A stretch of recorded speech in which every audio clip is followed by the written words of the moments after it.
Welcome to LOA Today. I'm Walt. With me today is life coach and LOA teacher Joel Elston. This is your daily dose of happy.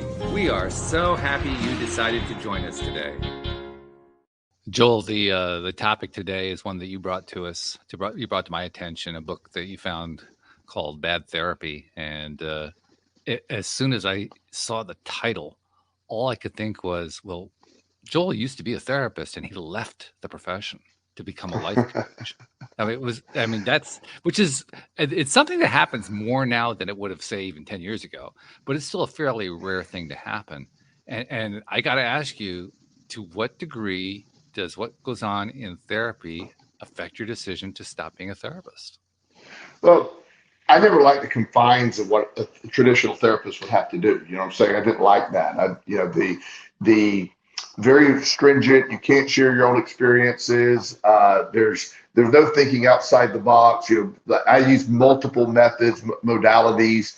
And you need to be very specific. And one of the things, if you're a therapist, and most of the times you're taking insurance, insurance companies almost demand immediately that you have a diagnosis day one. I mean, it's just absurd. It's just insurance companies want a diagnosis day one.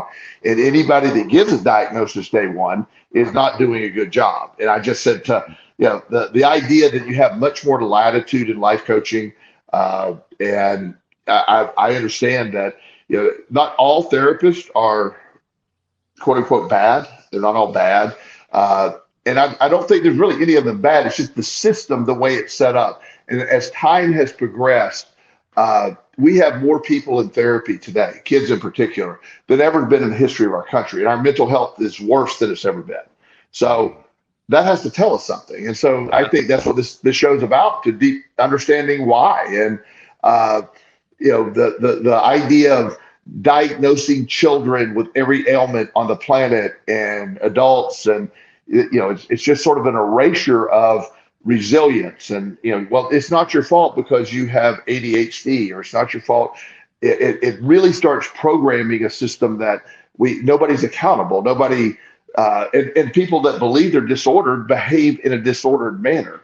So it's sort of that cycle we're in. And as therapy, trauma, you and I have discussed this a lot, the concept of trauma. And I'm certainly one. Trauma affects people greatly. I believe trauma needs to be processed. But at some point, as I've said millions of times on the show, it feels like, there needs to be a period after that. Trauma's processed. Let's go. Let's move forward. And anchoring people to their childhood trauma over and over every session for the rest of their lives has a reverse effect. And this is really going to upset a lot of people, this book in particular, because it really pushes back. And I don't necessarily agree with everything in the book, but the concept, I really believe that we're quick to take our kids to the doctor. I have a young man, 12 years old, his parents called me sort of frantically. He went to see his just a general practitioner doctor, just the pediatrician, right?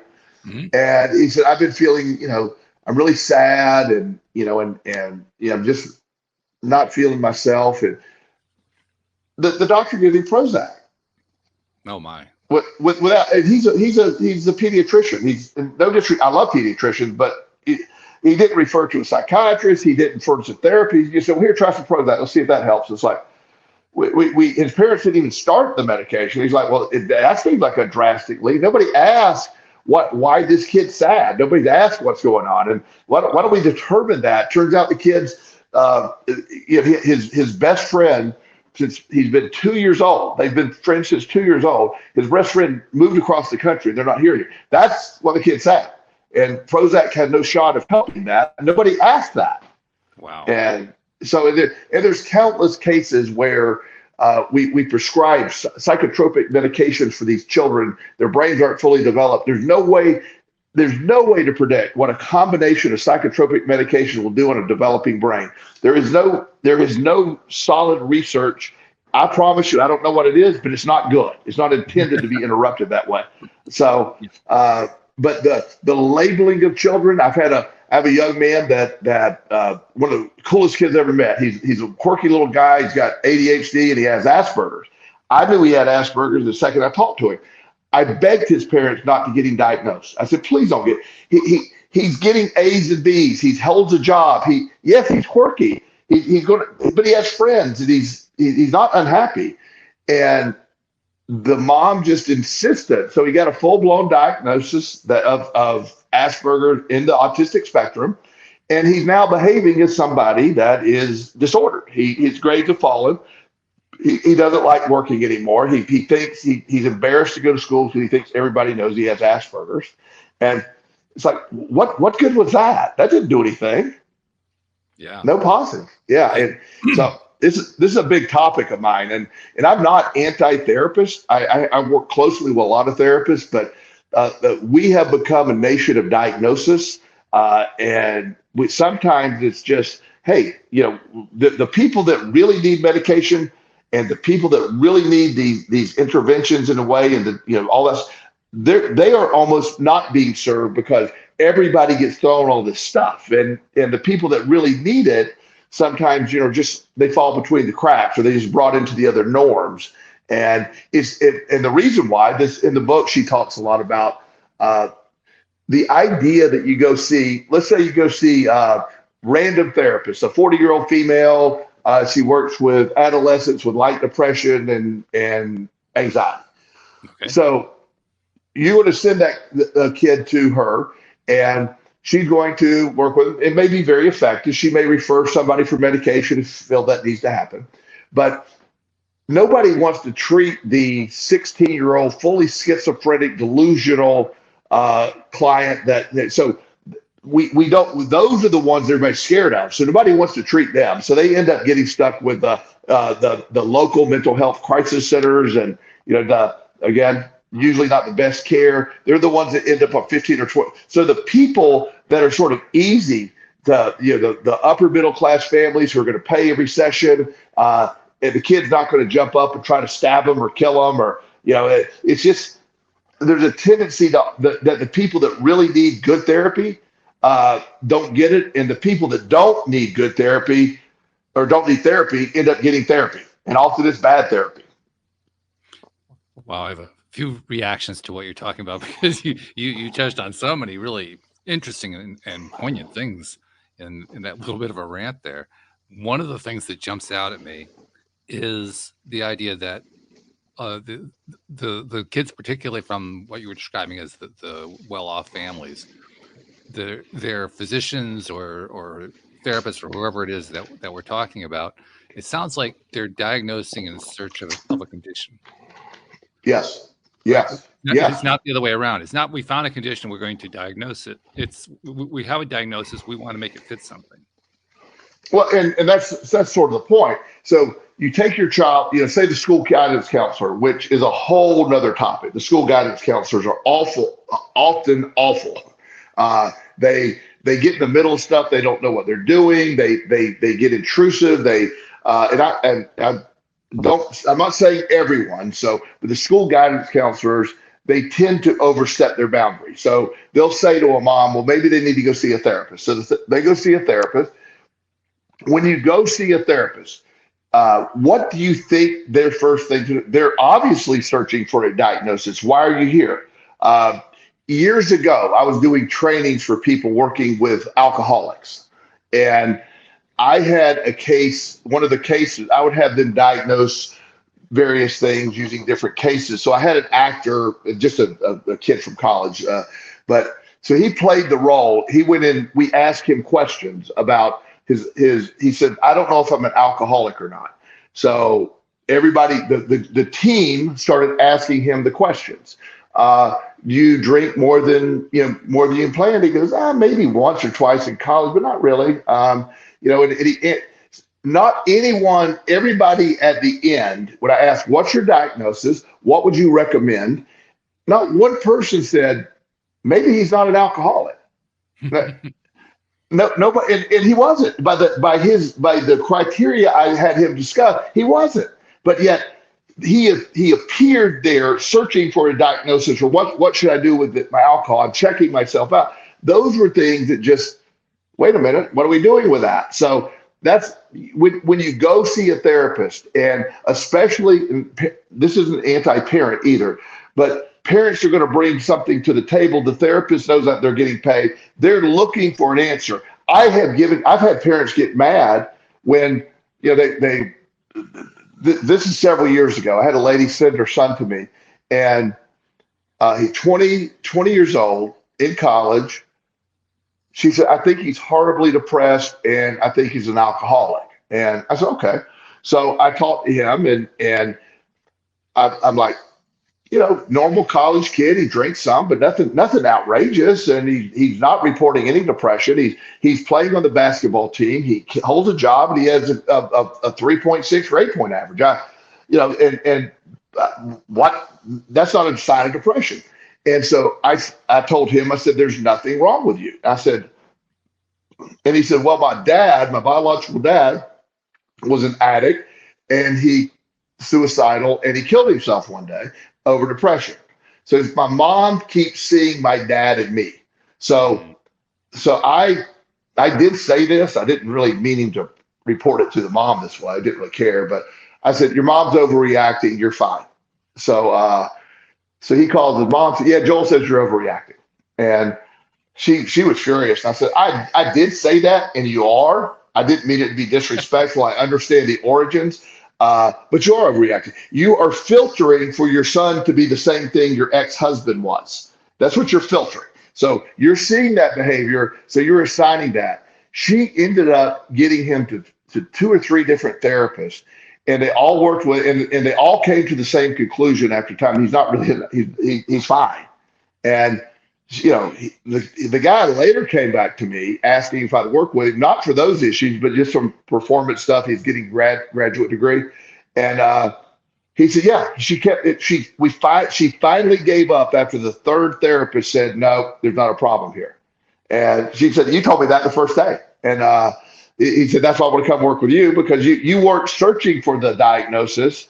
You were, I assume there's nothing wrong with you when you come to me. I just want to help with goals and behavior. Now, if I discover something's wrong, or there is an issue, or somebody's not in touch with reality, obviously I quickly refer them to someone who's, able to be able to help. Because you have access. I work with tons of therapists, but the idea that you start off with that something's screwed up, and a lot of it's just based on the parent's perspective. He doesn't. One lady said, well, he doesn't want to work in computers, and that's why she sent him to me. He's like 16.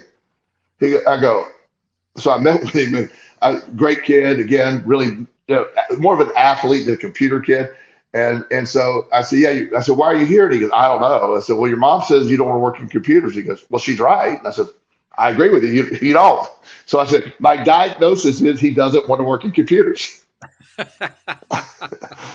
So there's nothing wrong with it. You have to accept he's 16. He's going to make his own choice on those things. And yeah, a lot of times parents, therapists, the ones who confirmed what you said, kudos to them, because they didn't fall into the diagnosis. Yeah, and they worked really hard at it, but they realized after several sessions, there's nothing here, and but that idea that we have a society that, because of all this, I forget these numbers are off because they're several years old, but at one point, there were 270 million prescriptions written for antidepressants in the United States. Geez. That's 2 for every 3 people in the country. Yeah, and now I admit sometimes people are trying different ones or whatever, but even if you filter all that out, it's suggesting that 50% of the people in the United States need antidepressants. The truth of people who have chemical imbalances in their brain that's causing depression or anxiety, whatever their stuff is generally at most 5 to 7%. At most, I don't think it's that high. Now they need it, but in whatever year that it became, the Prozac, I use that, the serotonin uptake drugs. Once they realized there was a connection, psychiatrists quit being talking therapists, they became prescribers. And then that left therapists to do the talking and doctors to do prescribing, because pharmaceutical companies love the idea that this whole new venture was built, whole new revenue stream for antidepressants. And psychiatrists loved it because they could see 5 or 6 patients in an hour, prescribe a pill, and say, "See me in a month," and see how it's working. And it changed mental health. And it's just I'm horrified at the automatic, when you go see a psychiatrist, the first thing they're going to throw at you is psychotropic medication. It may be needed. I'm not saying it isn't, but you got to get an understanding of the origins of why people are feeling the way they're feeling. If it's situational or environmental, adding or detracting serotonin from your brain is not going to change anything. Yeah. Well, it also reinforces something for me too, which is that if you're throwing medication at complaints of any kind, regardless of whether the complaint comes from the person themselves or from, say, a parent, if you're just going to throw medication at it, then not only are you not doing your job, in my opinion, but you're also perpetuating a false narrative. Yes. And the false narrative is you are sick until proven otherwise. Yes. And one of the things that I program in people is there's nothing wrong with you. We have to adjust your mindset. We have to do these things. And they come with a different model. The other side comes with a different model. We're assuming something's pretty just upset with you. You're not right. You're imbalanced. So we're going to throw some chemicals in your brain and attempt to balance them. Now, even if you read the label of an antidepressant today, and I encourage people to look this up online under they will say, "We don't know how these things work. Here's what we think happens." It literally says that. It says that on the label. We're saying this happened. We don't have any real proof, but here's what we're going with because it does do this, and that's what it's sort of like trying to make a correlation. It's just yeah, there we go. So we're going to raise some serotonin. If your mother dies and you're 12 years old and you're depressed, that is not a lack of serotonin at all. That is your mother died, and you should be depressed, and you need to deal with that. Not medicate away from it, not mess with your developing brain, not doing all that stuff. And so the labels and I have so many people like the young man with Asperger's. Yes, he has Asperger's, but so does some of the wealthiest men in the world have Asperger's and ADHD. It isn't a disability; it's just an understanding of why you're a little quirky and awkward. Most Asperger people are super intelligent, very productive people. It's just they're socially awkward often. They don't understand normal body language and cues sometimes, but you can learn those things. But yet all of a sudden. Then they randomly, I never understood this. Asperger's was a standalone diagnosis many years ago. And then someone said, "Hey, let's throw that on the autistic spectrum." It's like, oh, okay, well, that's random. It's like, well, it's so you have the totally nonverbal autistic kids, and that's on the autistic spectrum. They are there. And then you have Elon Musk, one of the wealthiest men in the world, on the other side of it. So they're the same spectrum. Are you kidding? And he doesn't actually have any trouble talking. No, he can't shut up. I mean, that's that's his problem. but you get my point. I mean, and he's obviously a genius, whether you like the guy or not. He's obviously very smart. Yeah, and so Bill Gates allegedly has that as well. He's done well for himself. I mean, not too bad. Yeah, he's hanging in there. But when you do this, and I'm really passionate about this topic, other than some of my other topics, this is right up there. But so when I read this book, the effects of this changes society right now. There's labels. Kids today, they're talking about their diagnosis. I see kids on Instagram that that are following me or whatever for my life coaching business. They'll say, "I'm neurodivergent," or I'm these things. They're literally listing it like, "Oh, well, here's my list of diagnoses." It's just, right. It's just bizarre. And you don't want that label. Like I have ADHD. I have learned to use my ADHD to my advantage. I would not go to a neurotypical brain if you gave me the choice. I wouldn't. Yes, it's a shit show up there half the time, but it's so fun. I'm so productive. I can't imagine not having this brain. And now it was not easy when I was 13, 14, 15, because nobody had any clue what was going on. Sure. But now that I figured it out, it's like, I believe ADHD could be considered an evolution of the brain when you figure out how to use it. Yeah. I remember when Nikki was on the show with us a few months back, and you guys were comparing notes on what it's like at that age to be diagnosed, or even later to be diagnosed as ADHD. And I remember the stories you were telling about how nobody had any clue at all, which was true. I mean, that's been true for a lot of things for a number of years now. Yeah. And this was Walt. This is funny. So when I was 12 years old, I never got anything below an A or whatever I think they gave numbers back in elementary school, but until I got to middle school, I was always the top of everything. Fastest reader, fastest math guy, because everything took place in class. I just had to listen to the teacher say, I figured it out. But middle school, they started giving homework. Well, I'm not doing homework. I'm not going to do it. Just my brain is not going to sit at the kitchen table after sitting all day and doing it. So I would do fine in class stuff, but I'd never get any homework done. So, I had been, really good. So everybody's trying to figure out what happened from elementary school to middle school for Joel. So there's a very nice little therapist. She was a very short lady. I remember this. So I'm embarrassed that I had to go see a therapist anyway when I was 12. Again, in middle school, the goal is to be in the middle. You don't want to be outlier. So therapist was not. I was very embarrassed by that.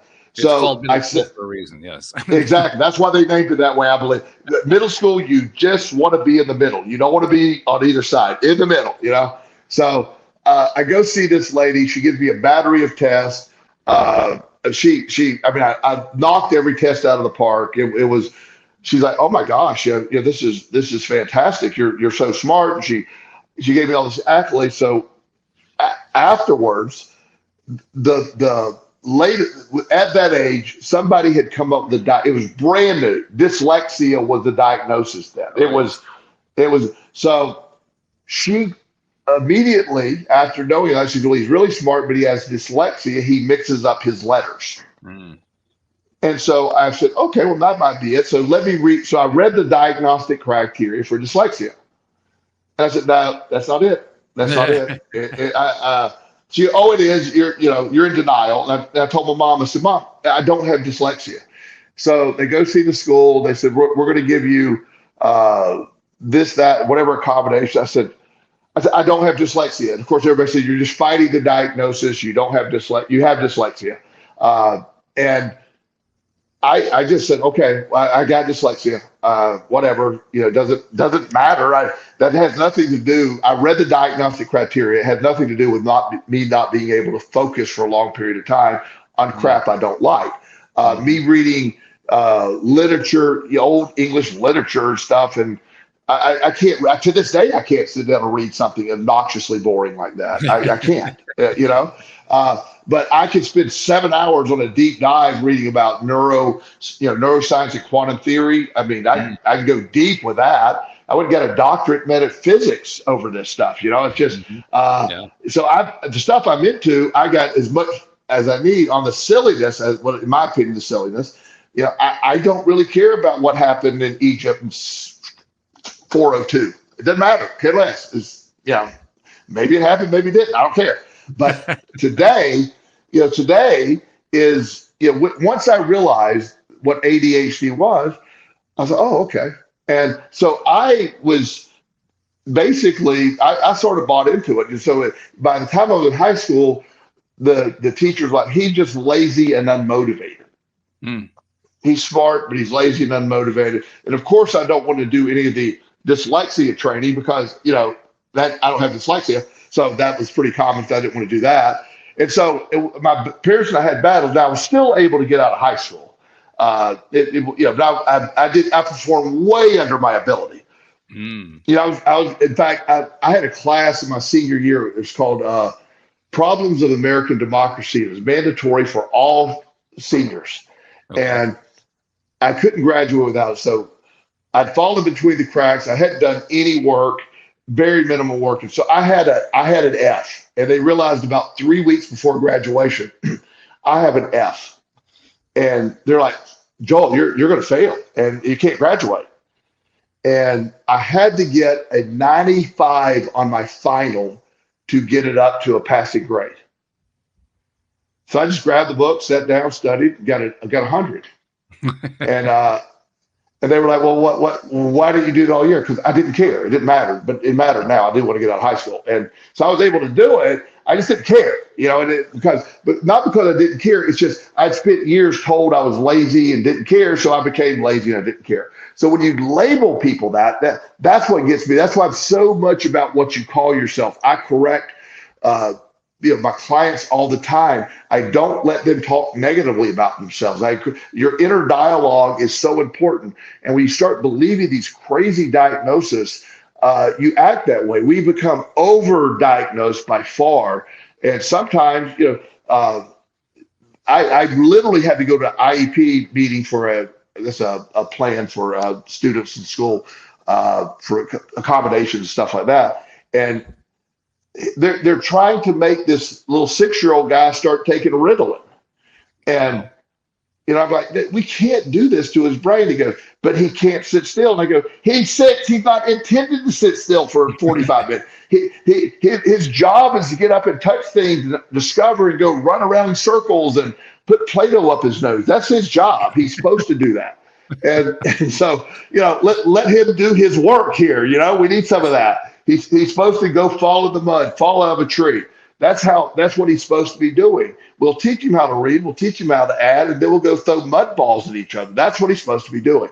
But, and his parents didn't let him take it. But, I don't know how many kids get put on that, especially, again, middle class, upper middle class, a wealthy family. They think, okay, we got plenty of money, so we're going to constantly do that. I find it interesting that families that can't afford all that stuff probably end up with better performing kids because they weren't stuffing, stimulants in their brain when they're 6 years old. Right. Yeah. It occurs to me that a lot of what we're talking about here is asking people to respond to externalities. And what I mean by that is it's probably easily described this way. I want you to be a certain way. Therefore, you should respond to what I want. It's a common thing for parents. Teachers often have that attitude. Sure. It happens a lot with kids from just about every important adult in their lives. Not every adult, but a lot of adults engage in that. And they engage in it largely because that's what they experience, not just as kids, but they experience it as grown-ups. So we have a society that is demonstrating on a regular basis that what's really important in their view is external influences. Yes, external influences should govern our lives. That's basically what it amounts to. And the reason I find that to be so fascinating is we are also encountering in our society a tremendous level of disconnect going on. And the disconnect is increasing. It's particularly pronounced among 30 and unders. The level of disconnect, people often blame it on social media. Social media is just a symptom of it. But the disconnect that under 30s often have with each other, with other people, and so forth. I really think a lot of it has to do with the fact that we think in terms of external influences. The external influences are the cause. We just have to identify what the right external influence is, treat it, solve it, throw a drug at it, whatever it takes, and everything will be better. And we say that as a society against all the evidence. Yes. I mean, you were talking earlier about how there are doctors who are giving out these prescriptions without having any idea. Even the drug makers themselves don't even know what the thing's going to do. And the first thought that went through my mind was, what happened to science? If somebody who is a non-licensed doctor were to do the same thing, the doctors would be all over them for pushing pseudoscience, and the critics would be all over them. But where are the critics when it comes to the doctors engaging in the same behavior? They're non-existent. Why? Because the whole society is oriented toward it's got to be an external cause. It can't be anything internal. It's got to be external. Yeah, and that I view every client that walks in my door as a puzzle. and I like to find out everything, environmental, what's going on with their brain, how school's going, how their grades are going, how their job's going, whatever. I want to know it all. And that way we can figure out. Sometimes sometimes it is something like that. Sometimes it is but I want to know and not just say, let's start with worst case scenario and work our way back. Why don't we start with the least invasive process and see if we can't have any improvement? If we need to get to the medication piece, if we need to get to those other things, absolutely, let's do that. And I like that. But don't we also have to start with what is the problem? Is there an actual problem going on here? That's what we have to ask the question. You don't go see, and my opinion, which means absolutely nothing, but that's strictly my opinion, is means something great. Yeah, well, thank you. Chiropractors, a good chiropractor is very valuable. I have run across some really helpful, knowledgeable chiropractors that have really helped me, with especially with all my weightlifting and stuff like that. And they're probably 1% of the chiropractors. And the rest of them are just, hey, let me do this and sign you up for 78 treatments and keep you coming back. That's the idea. And so having, the idea, so a lot of chiropractors get a bad name because the majority are, in my mind, semi-scamish. But the ones that are effective are great. It's like anything else. Try to, if anybody wants a fun experiment, even if you don't have any back pain, just go to chiropractors will often have a sort of a deal like, here, $50, we'll do 2 x-rays, give you an adjustment and whatever. Go see a chiropractor. Even if you feel great, I promise you there's going to be something wrong with your spine that's going to require about 10 sessions of adjustments. I promise. It's just, you don't go see a chiropractor and go, there's not much I can do for you. I think you're good. Go back. Just keep doing what you're doing. And that's pretty much any doctor. When you go to a doctor, they have a bias toward diagnosis. That's their job. I'm not upset with that, but they need to teach. Why don't we have a bias toward there's nothing wrong either? Why don't we start with, is there, how minimal is this? But the question isn't often asked. It's just assumed. And I don't, as I said before, I don't like random diagnosis based on one session or one, basically go take the average 14-year-old male and send him in a therapist's office who's going to diagnose it. He's not giving any real answers. It's the first thing. Trust me, unless you don't know 14-year-olds, you think one's going to sit down and say, well, let me tell you the truth here. They're just going to ramble on what you want to hear. And just, I want to get out of here as quickly as possible so I can go play video games. That's what he wants to do. And so the lack of a connection, the lack of understanding, the overdiagnosis, societal view toward that is, it goes deeper than just therapy, but therapy has gotten out of hand. Our mental health crisis in the United States is far worse than it's ever been. I live in Virginia, and it is laughable what our mental health system is here. I'm a private practice. I'm a life coach. I don't take insurance. I have a waiting list. The people that could really benefit from me, unfortunately, can't reach me. I do some pro bono sessions and stuff like that, but it's a drop in the bucket to be able to reach those people. And they're automatically sent to, well, it's just a medication wheel for them. And then once you're on one medication, you're stuck on another. Your appointment's forever. The doctor, this sounds so hateful, but if you go work we have a thing called a community service board system. That's what they call the mental health facility, community service board. Every one of them they're in counties. So like in my county of Hanover County, there's a community service board here. It is millions of dollars in debt every year. It's poorly run. The staff turnover is outrageous. So, do you think that the highest, the best of the best therapists, what I want to do? I want to go work for the Hanover Community Service Board and make 1/3 of what I can make in private practice, because I just want to do that and then deal with the bureaucracy and the constant turnover and the state, the inefficient way state runs any government. That's how they're ran, and it's absurd. And you can't get help. I have people that are in desperate need. People reach out to me all the time. There's just no resources available. We have a state representative, I believe. I forget his name. I think his last name was Deeds, D-E-D-S. Several years ago, he was constantly trying to get his son into rehab, or not rehab per se, and a lot of mental issues. Creed Deeds is, I think, his name. And his son was severely mentally disordered. And I don't know all of the details, and I can't recall it all, but his son ended up shooting him and killing himself after his. So this guy, after he recovered, has fought super hard to improve the mental health system. He's done some good. Like if he got all the mental health beds connected. So if you need a bed in an emergency, he can check the entire state and see where you want to go. We're a long way from it being good, but the system is so sad. And then you combine, the what I call lazy therapy, bad therapy, the reinforcing of victimhood.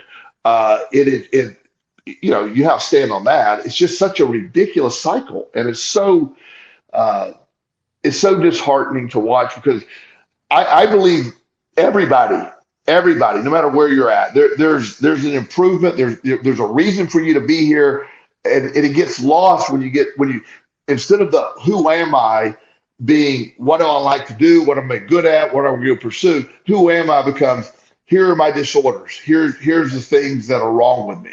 People introduce themselves with, "Hey, I'm so and so. I'm schizophrenic." It's like, what? I'm remembering when you first brought this topic up to me last week.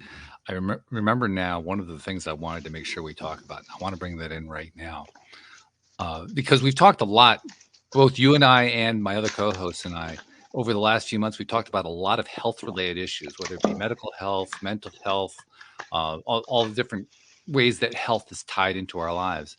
And during that time period, I have given the opinion here on the show many times in many ways that we really don't deal with health anymore. We deal with sickness, we deal with illness, Yes. we deal with injury, and we call it healthcare, but it's not Yes. really health, which begs a very important question.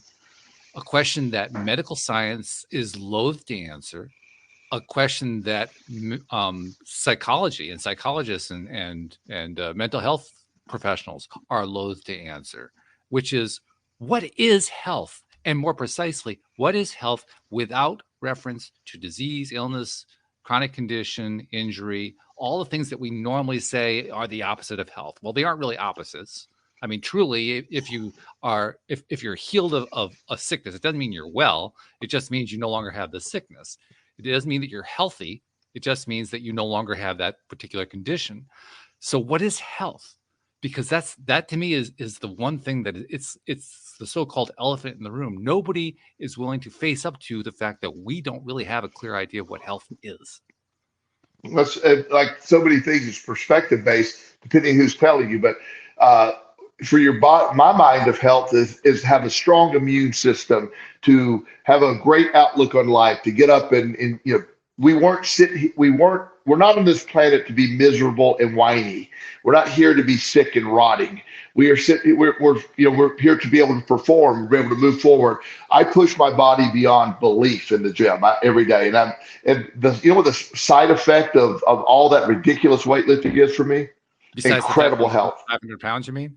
Yeah. 500 pounds is pretty cool too. But the side effect is unbelievably perfect health. I feel fantastic. That's a side effect from it. I maintain a really intense schedule. I love my job. That's health to me. Health is when you're here and you're living life. You're feeling it. I've always told you, there's nobody that doesn't want to die more than me, and there's nobody more prepared to die than me. I'm just, when it happens, it happens. But until then, my foot's on the gas. I'm feeling good. And right. A week or two ago, I had laryngitis, allergies and my colds and stuff. Yeah, I dealt with that. I quickly recovered.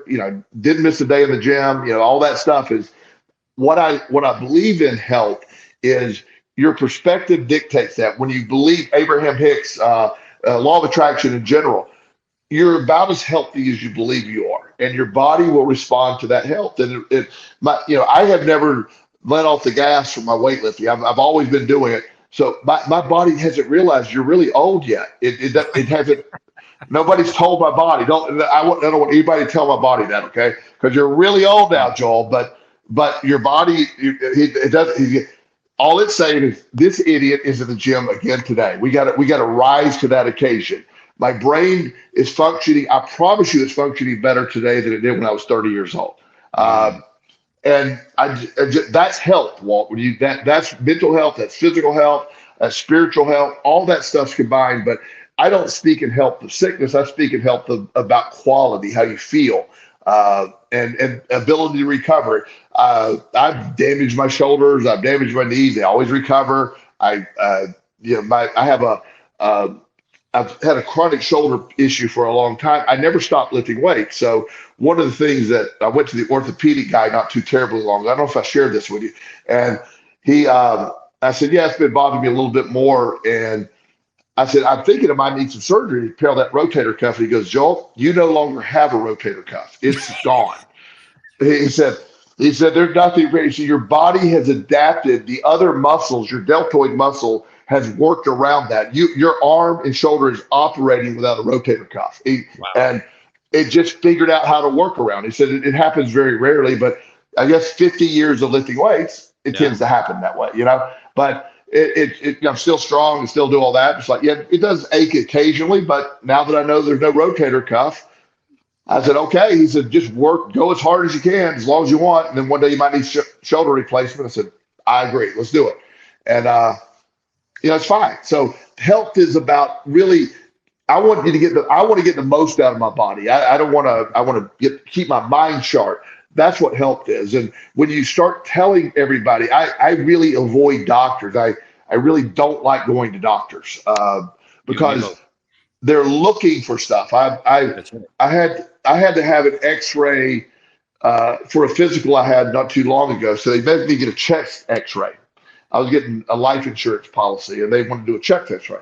So I go to get the chest X-ray, and so the guy comes back and he goes, "Ugh." He said, "There's a spot in your lung."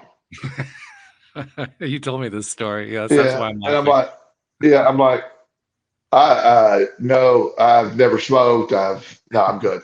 And he goes, no. He said, "There's a spot." He said, he said, we have one or two things. I could go ahead and do an MRI on you, and we can see, or you can go set something up. I said, no, I'm not leaving here thinking I might have lung cancer. I'm not walking out the door without lung cancer. So I have to wait 90 more minutes. They do this. They give me this contrast stuff, which makes me want to throw up sometimes.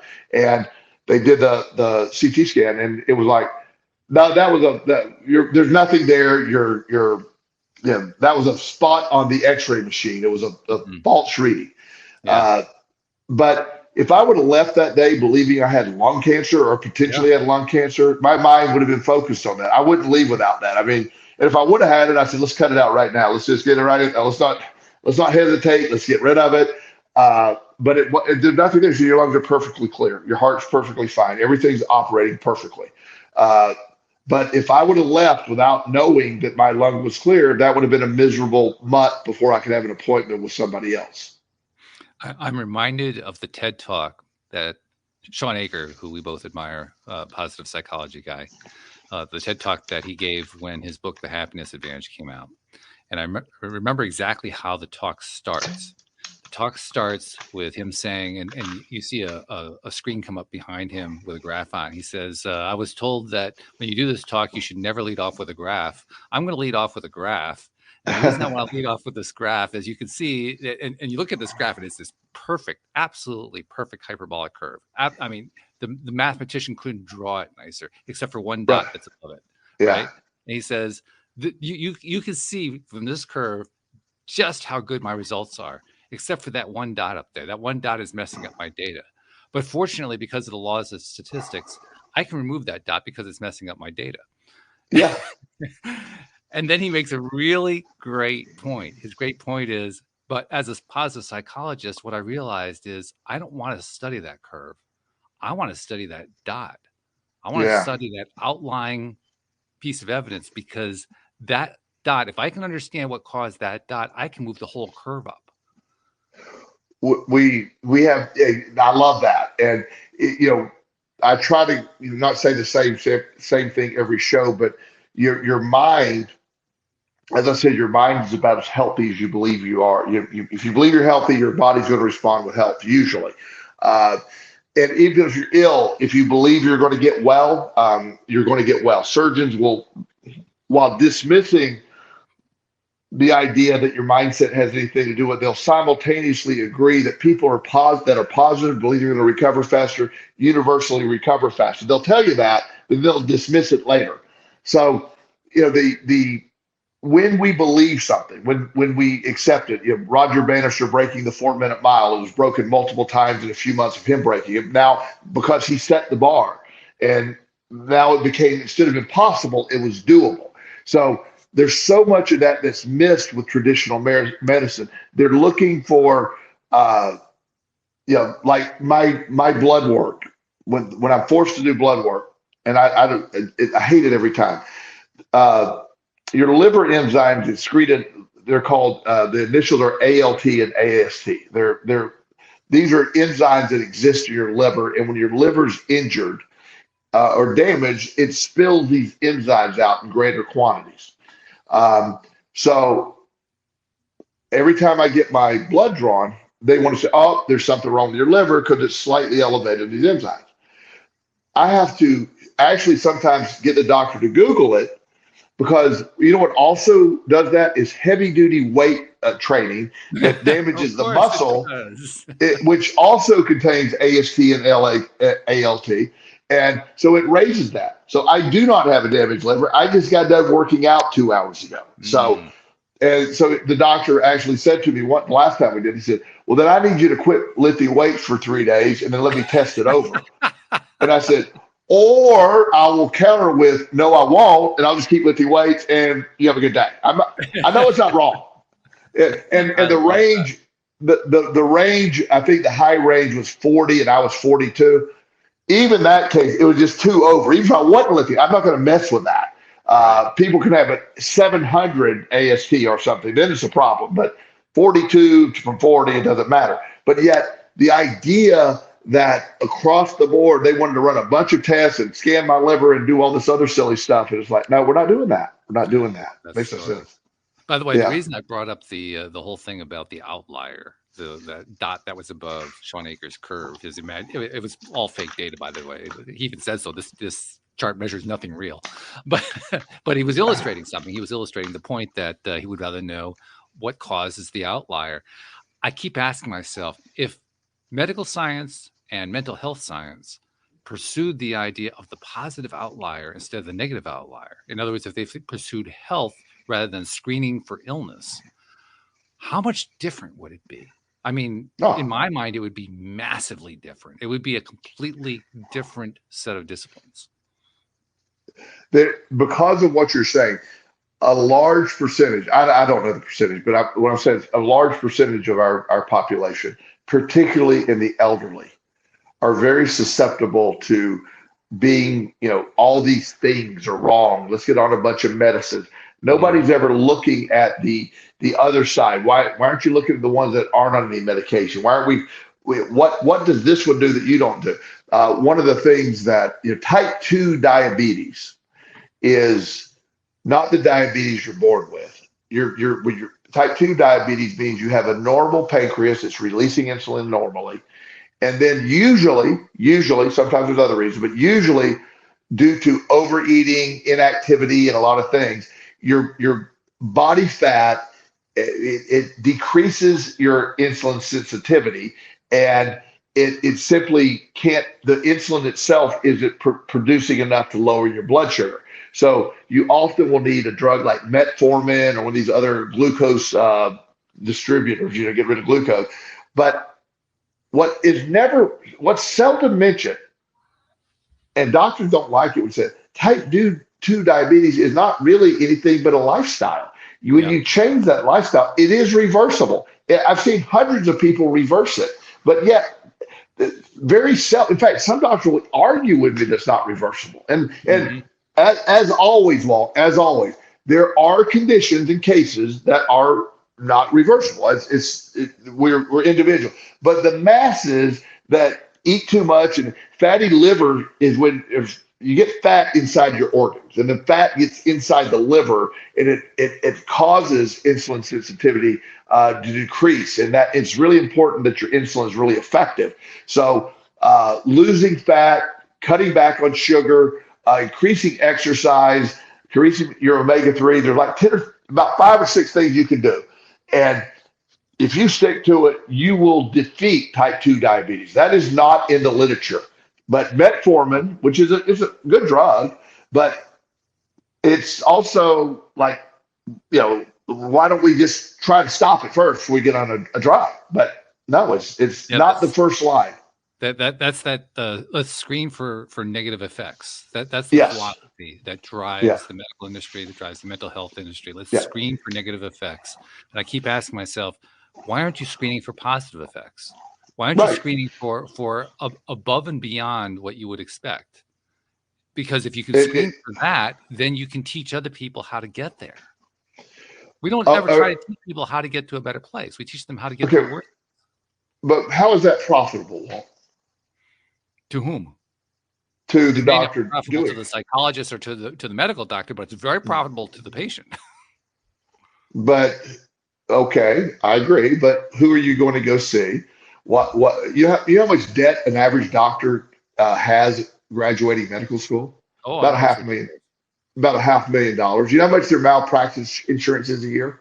Oh, crazy. Depending on, it could be $1 million a year. So imagine having $1 million a year, and just malpractice, especially in certain fields, and having $500,000 in debt you have to pay off over however long to get your student loans paid off.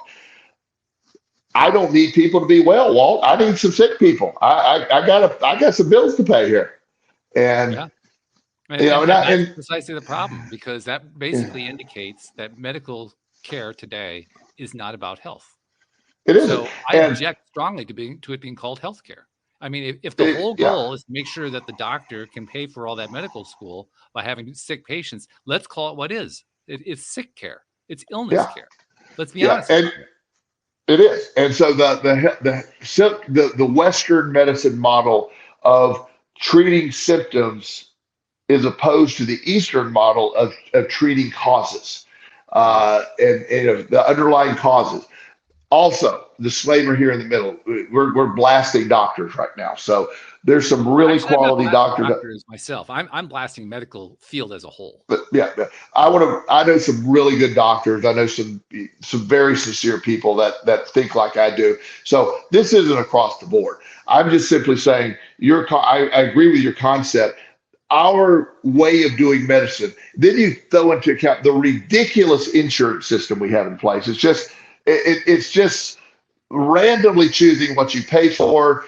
It's just all these things. I'm just sitting back laughing at the battles that I will have with insurance companies. They were stupid things, minor things, and so the system itself has become it's a money-making machine built on a sickness model. There's not a wellness model out there, and that's your point. That's my point. That I think is what's wrong. That's the part that needs to get fixed. Right, and we circle back all the way back to the book that we're talking about, the bad therapy. That same model exists there. Exactly. Where you're driving people to say, your son, he's jumping up and down, and he's spinning in circles, and he just can't sit still, and the other kids are disrupted. He pulled this little girl's hair, and I think he needs some heavy duty stimulants. I mean, something to knock his ass out, basically. Let's put him sitting down. The brain is developed. He's in the middle, 6 to 10 years old. The neuroplasticity that's taking place in the brain, it's at 25 times the rate of any other time in your life. So it's just programming time. He doesn't have time to sit there and hear your stupid story about Red Riding Hood. He needs to get out and I need to touch some stuff. I need to see what makes this work.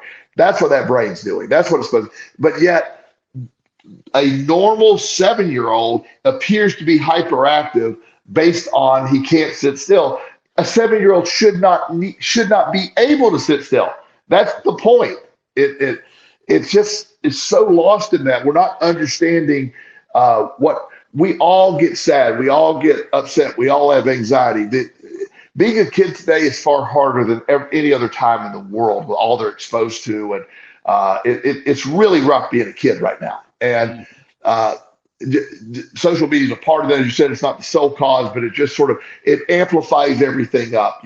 Every bit of gossip used to require everybody to call everybody at night and talk to them about it. It's instantly sent out to 1,000 people on your Snapchat, and I mean it's like they're scared to be away from their phone because of the quote unquote breaking news of all the gossip. And so it's a really hard time to be a kid. And now we're going to go diagnose them. We're going to tell them you got to use hand sanitizer before you come in. When I grew up, we're playing in cow pastures, and there's a creek. My mom yelled at me one time because there's a creek where my uncle had a farm, and I'm drinking out of the creek. I didn't want to run up to the house and get water. And in retrospect, that basically is Poop Creek. It's in the cow pasture. So, I'm just sitting there drinking poop water. I didn't die. I don't know if I got sick or not, but I mean, I'm simply, my immune system saying, God, he's an idiot. Let's fix this, this kid drinking poop water. But, the idea today is just, we sanitize and we protect and we take away a lot of the stuff. When I was a kid, my parents had absolutely no clue what was going on. And I mean, literally no clue. My mom passed away with never knowing 90% of what happened in my childhood. We were wild, and probably too wild, to be honest with you. It's next level. Right now, I know where my son is because I have a Life 360 app. I know how fast he was driving when he got there. When he comes in the house, I have cameras all in the doors. He will never be able to sneak a girl into the house without me seeing him on the camera. Do you know how many girls I snuck in my house? Oh, I have no idea, but it's probably more than zero. It's more than zero, probably less than 100, but somewhere in there. So, and there's nobody getting caught. We would get on our bikes and ride 7 miles across town, and nobody knew that. We never said, "Hey, Mom, I was on the other side of town today." Nobody knew that. I'm not saying that's good, but today that free range kid isn't out there. And it's you look at my neighborhood on a summer afternoon, on any given day when school's out, you don't see a single child.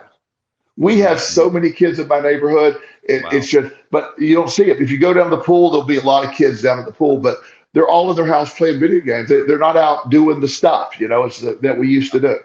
Yeah. And so everything's changed. So when we start talking about like bad therapy and we've lost, I'm not some ranting, the brain and your mind, your self-esteem and your inner dialogue, we're not working on that with kids. It's like, well, we got to fix it. My son's depressed because he's upset. Well, maybe he needs something, but possibly, what if we look at other ideas? Why don't we try to get to know what's going on? Try to come up with coping mechanisms that don't require a gigantic change in your serotonin and other chemicals in your brain. And by the way, how about looking at the solutions that address problems that really don't have anything to do with what the parent wants or what the teacher wants or what the administrator wants for the kid? Because what they usually want for the kid really has nothing to do with the kid. It usually has to do with the adult not wanting to put up with something. Well, and one of the things I will often do with clients is when I start a new client, this happened the other day, I will meet with the mom and dad first without the client because I haven't met the client yet. So I'll be able to hear what they want to say, right? Right. And once I meet with the client, I don't have that latitude. So I meet with the parents first, and I will hear what the mom says. It's often very different from what the dad will say, but I'll gather that. And then the kid comes in, and I will say, "Why do you think you're here?" And often it's like, "I have no idea. My mom told me to come." I said, "Why do you think your mom wants you here?" And he'll list pretty much what the mom says. And I said, "How do you feel about that?" And he's like, I just, that's her thing. She's about that. She's mad because I don't do this, or, the neighbor. One kid told me the other day, said, my mom's mad at me because my neighbor's son, who's 14, a year younger than me, is doing coding work and making money. And I don't want to code, and she's mad because the neighbor's kid looks so, I mean, he's making money, he's 14, and his mom's bragging about it in their little chat group. And I'm out there, sneaking porn on my phone and going out and playing, video games. He said, she can't post that. Yeah, well, I get it, but and he would be facetious. He's a really good kid, but it wasn't matching what mom thought he should be doing. Exactly. And you have a lot of that. So this isn't I'm not condemning parents. I'm not condemning doctors. It's just we have gotten into a system that's upside down. It's backwards. We're not the idea that working on internal dialogue, understanding struggle is growth. Not everything that bad things are going to happen, and part of childhood and young adulthood, and even to middle age and old age, is learning to navigate when things happen. There's not a magical pill. When my son died, I found out on a Saturday morning at 6 a.m. my son had died the night before. My coping mechanism was what it has been for many years. After a couple hours of intensive emotional distress, I knew I had to go to the gym. I worked out for a couple hours at the gym. My friends, a lot of my friends who are doctors, the news was trickling out. I had one of my best friends who's passed away, Dr. Master, said, do you want, I will drive you some Valium over or some Xanax. He said, I don't ever prescribe them, but if you need a few days, I'll do that. And I said, I appreciate you willing to do that, but I need to feel this. I need to feel it. I'm going to be fine. I don't want to medicate. I love my son, and my reaction is what a reaction will be when a parent loses a child. I'll eventually be fine, and I don't want to medicate from it. And that was important to me. I knew that because I knew everything I've been through before made me who I am today. So while horrifying to go through the death of a child, I knew I needed to feel that completely. I needed to experience that. I needed to come out on the other side of it. It was miserable. I pray no one listening ever has to go through that. I didn't want to medicate from it. I needed to feel that. And we have sort of lost that concept. I'm reminded of a story. This will be my last contribution, and then you can do your wrap up. But I'm reminded of a story that's told about an Eastern guru / teacher who had a student who was trying to learn some very basic lessons in life, and the teacher gave him a cocoon and said, I want you to watch this cocoon. I want you to watch what happens and report back to me. And so the student very carefully started watching the cocoon. He was observing it every day. And then one day he saw the cocoon starting to break apart. And he saw the moth inside struggling to get out. And he said, oh my God, I'm responsible for this thing. I have to do something here. So he goes over and he pulls the cocoon open, and the moth comes out, and then 5 minutes later dies. And he says, oh no, I can't believe I didn't open it fast enough. And he very sadly, a few days later, talks to his teacher, and his teacher said, no, your mistake wasn't in helping the moth. Your mistake was that you helped the moth at all. Because the moth needed to beat its wings in order to open that cocoon, in order to strengthen its wings enough to live. You took away its ability to live because you took away its ability to fight through it. I love that analogy. There's another analogy, and I don't know who this author is, and it's been a long time since I read the book, but one therapist, psychologist, whoever, was doing a study on children who were born vaginally and children that were born with a C-section. Okay. The vaginal children had this, that isn't a pretty sight if you've ever seen that. It's not real pretty. It's hard to get out of that. It's not pleasant. I can imagine it's painful. I know it's painful for the mom. I can't believe the kid's enjoying it either. But a C-section, you just simply cut that open, gently pull the child out. It didn't have, and the author of the book was indicating that kids that were born a C-section tended to have less resilience than people who were born vaginally. I I want to look it up now and get more accurate. I don't want to start saying things that are wrong, but I remember thinking that's an interesting perspective because the struggle is growth. The strengthening process. We were put here. Our bodies are incredible. Our minds and body are incredibly resilient. We were put here to struggle and grow. We were put here to overcome. We weren't put here to sit here and just sit in safety and take pills. Our immune system is strengthened by all the stuff that we're exposed to. Our muscles grow by struggle. I'm in the gym and my muscles, they have no choice. They better grow. They got to keep up. I don't lose muscle mass at the rate that most people my age lose, but I don't allow it to happen. Your bodies were built for action, and that's how they grow and sustain. And when you cut back on that action and you cut back on those other things, that's why we talked before about retirement kills people. The body will meet the demands you put on it, but the moment you stop demanding, it quickly starts deteriorating. So the idea that we making things easier and coddling. And I'm not this hardcore. Me. I'm not that guy. But You're not that guy. I love that. Yeah, I'm not that guy that's go toughen up and do that. I understand everybody goes to things. We need to be gentle with people. But at the end of the day, the idea that we're going to take the struggle out of life.